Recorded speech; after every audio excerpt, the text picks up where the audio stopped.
Why are we questioning Yu Darvish's talents? Why are we basing our opinions of a player's greatness based on a playoff series? You do realize that this acquisition makes the Cubs serious contenders again, right? I'll get to that further in 1 second. With this lineup, they have, of course, Chris Bryant and Anthony Rizzo in the middle, well, really at 2 and 3. They also have Ian Happ, whom came up last year, and then there's Wilson Contreras and Kyle Schwarber, Addison Russell, Jason Hayward, who's overpaid for what he does, and then there's, of course, Javier Baez. So, the Cubs lineup gets an A-. It's an A-. It's not as good as some other teams, but it's still a really good lineup. When it comes to their depth, it's not as good as their lineup. They still have Ben Zobrist, a good utility man, and then there's Tommy La Stella and Albert Almora Jr., Chris Jimenez. So, solid right there. When it comes to their minor league system, they have Victor Caratini, one of their top prospects in their farm system, who's projected to come up this year. They also have Efren Navarro and David Boat and Chesney Young, a utility guy in the minor league system, in their minor league system.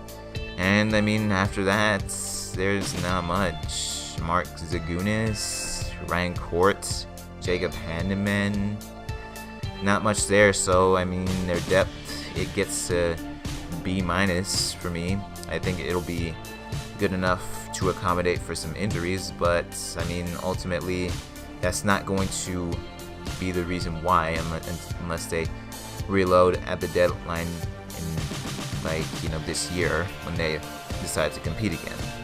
And so then when it comes to their depth, I give them a B-. When it comes to their rotation though, they do have John Lester, Kyle Hendricks, and they have a couple of one really good acquisition in Yu Darvish. Tyler Chatwood, I can't remember the grade that I gave that signing. I had a more in-depth description on my pre-winter meetings MLB offseason moves guide. And they also have Jose Quintana. So this rotation is a really good one in its own right as well. And when it comes to the minors, they have Jen-Ho Tseng and Alec Mills, a couple of prospects that could come up this year if there are some injuries. So we'll see how that goes for them. And so I'm giving their rotation a grade of an A-. It's a really good rotation, and it'll be the reason why they do well or do poorly, considering that their lineup still doesn't have, it has solid depth. I think it's good enough to take them far in the playoffs. But when it comes to their bullpen, however, it's a really solid one as well. Brandon Morrow is a good fit in Wrigley Field. And they also have Steve Cishek, whom they picked up. And they have Carl Edwards and Pedro Strop, Justin Wilson, Brian Duensing, Mike Montgomery, and Eddie Butler. So a really solid bullpen in its own right. And Drew Smiley is actually a starter whom is recovering from Tommy John surgery, so we'll see how that goes for him. He could be pushed into the bullpen if he comes back, but I don't think he'll come back for this season. And so in terms of their bullpen though, it gets a grade of a B+ from me. So this roster is a roster that I still think can contend, and if they pick up some depth pieces, then they can be World Series contenders. They could be even better World Series contenders, because they are contenders right now to me, but we'll see. The fact they face an easy schedule will help them out, but the fact that the Brewers and the Cardinals are better this year, that won't help them out. So we'll see how it goes. When I look at the Cubs, I see a very good team that still seems like a shell of what they were in 2016. With that being said, they should still win the NL Central, considering that they have more favorable matchups than the Cardinals and a more complete team than the Brewers.